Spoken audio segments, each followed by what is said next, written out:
So when you go to the start menu, you have to type Proteus and it will show you Proteus 8 demo.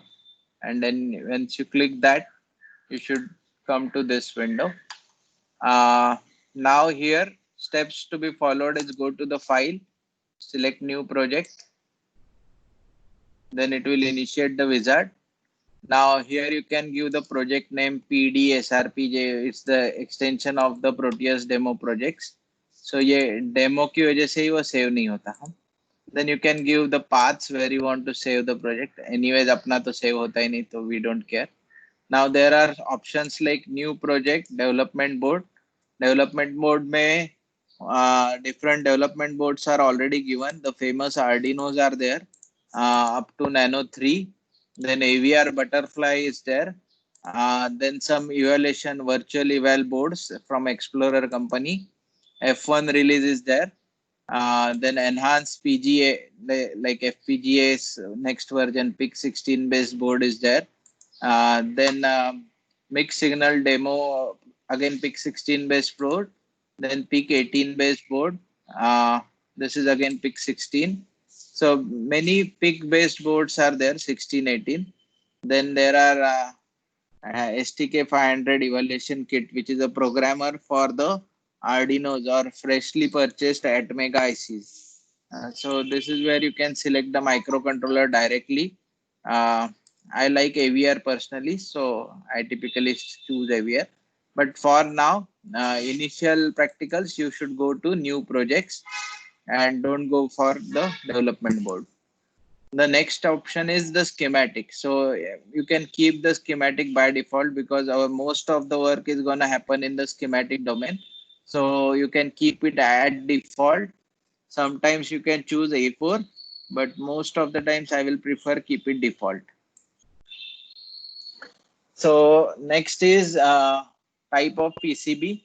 So you can choose any of the boards which I explained earlier. Generic PCBs are also there, double-sided Euro card size PCBs and all those standard PCBs are there. Currently, we are just simulating the schematics and we are not making the final printed circuit board. And that's why we say do not create PCB layout. Then firmware, since we are not using any controller, we don't want any firmware. So in case if you have a controller, then you have to choose particular controller, let's say Arduino, and then you can choose the type of board, Arduino Uno, Mega, and so on. And it can take out those controllers automatically. And then you can choose the type of the compiler you will need. So currently, these are the compilers available. So Virtual Designer for Raspberry Pi is available. Visual Designer for Arduino AVR is available. Now Python 3 compiler is directly there. So you can type your Python codes in Proteus and run the codes for Raspberry Pi. Then PICAXE is there for the PIC based. MP based microcontroller for MPASM is also there. Then regular AVR boards, Arduino AVR, you can use these boards.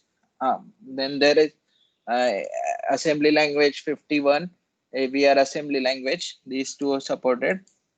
And these are the ones which are available but not downloaded. So you can get them. If you are very comfortable with C, you can go for GCC for ARM or Digital Mars C and many others. So if you want to expertise in controllers, this is the place for you. So you can choose compilers. Currently, I don't have any firmware project, so I will click no firmware and then click next.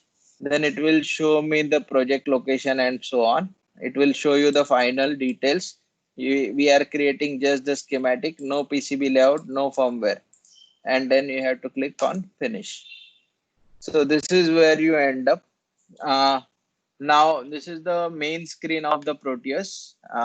This is where you can select the components by selection mode. The second menu is very important. This is where everything happens, called component mode. And once you click that component mode, you get this P and L. So I will go for P, that is PIC device, and then you can type multiple things. So initially हम आज क्या करेंगे, पहले एक LED जलाएंगे.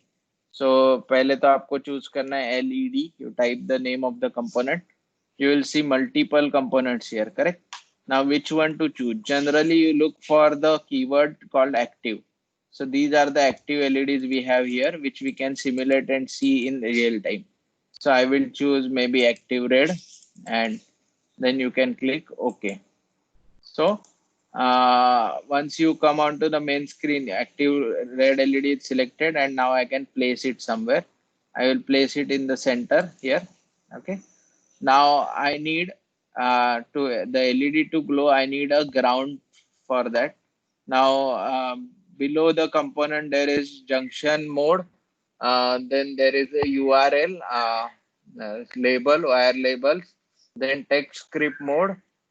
Then bus mode, sub circuit, and then comes the terminus. So ground is in this terminus. So you go to this terminus. There is input terminal, output terminal, bidirectional terminal, power terminal, then ground terminal, chassis, which is earthing, then dynamic, and then bus and NC. So we are going to choose ground from this, and we are going to place that ground near the LED. So we will just place the ground here. Now to draw the wire between them, this pencil is there. As soon as I place the ground, this pencil has appeared. So I will take this pencil near, the red dot will start glowing. I have to click and then click again, so that LED is connected to the ground. Next thing, we want to give a supply. Now there are many ways to give a supply to this LED.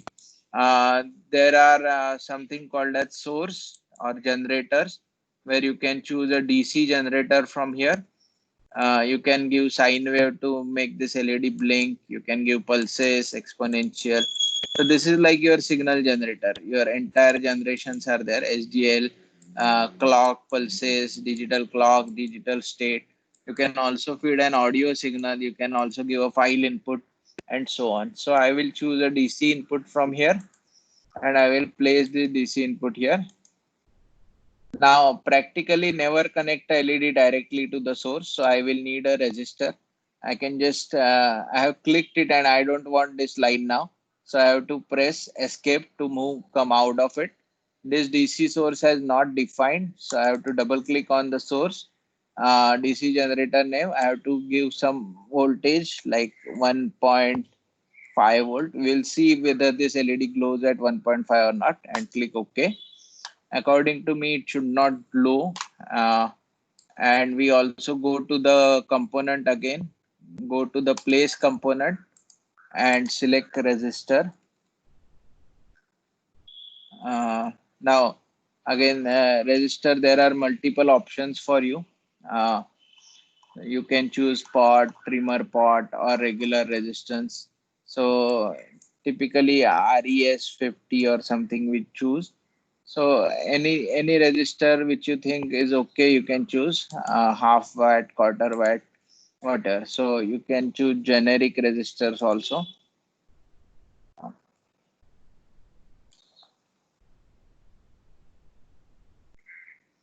There are many resistors. So I'm taking 1K 10 watt. You can choose any value right now. Don't worry about the value. I'm choosing 470. Click OK. Then that resistor should come. Then you place it 470R and then connect the wire and connect it to the source. Okay. So now the circuit is complete. You have a DC supply, a resistor, a LED, and a ground. You double click on the supply, you will get the voltage. And now it's time to run. It should fail and it should not run. Let's see whether 1.5 is enough to light a LED or not, and try this out. Okay. So now nothing happened. This LED should have glown, but since I have mentioned that voltage was low, it was not glowing. So now we will start modifying. I have pressed the stop button to stop the simulation. Now there are 8 messages in the simulation which I got. If you are quite familiar with the electronics, you can click on the messages, read and see what are the problems. But since I know the problem should be the voltage, let's try and increase it to 5 volt and see whether this LED glows at 5 volt or not. And then again I will click run, and this time the LED is glowing. It has become red. Also, if you see, there are dots Like in today's lecture, I mentioned there is logic 1 and logic 0 levels. So this red dot indicates logic 1 TTL and this blue dot indicates logic 0 TTL. So this means that it has received a supply and it is glowing. That means there is a voltage at this point.